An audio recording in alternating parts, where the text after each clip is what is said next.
मैं 7-8 साल की थी। अचानक शायर ने कहा, हमारा स्कूल पिकनिक पर जा रहा था। पिता ने मुझे सिर्फ इसलिए उस पिकनिक के लिए मना कर दिया क्योंकि हमारी वापसी देर रात को होनी थी। मेरी स्कूल टीचर ने मुझसे पूछा क्यों नहीं आ रही हो, तो मैंने पहली बार सब सच कह दिया। उनसे गुजारिश की कि आप स्पॉन्सर कर दें मुझे। मेरे पिता पिकनिक का पैसा देने को राज़ी नहीं हैं। अगले दिन मैं देखती हूँ कि टीचर के सामने मेरे माता पिता बैठे हुए हैं। तब हर बात पर मेरे आंसू निकल आते थे।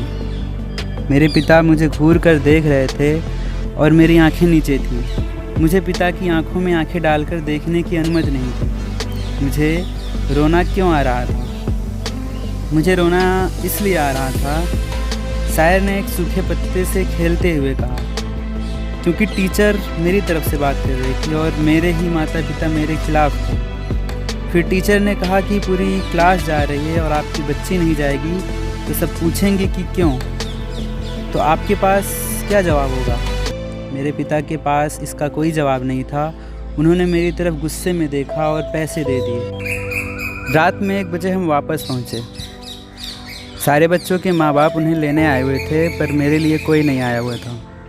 मेरी टीचर ने मुझे बिल्डिंग के गेट तक छोड़ा था।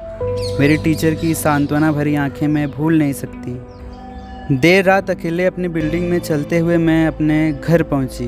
पिता ने दरवाज़ा खोला और मुझे बिना देखे अपने कमरे में चल दिए।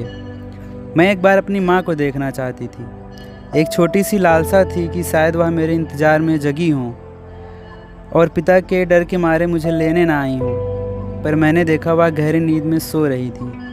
उस रात मैं अपने भाई से लिपट कर खूब रोई।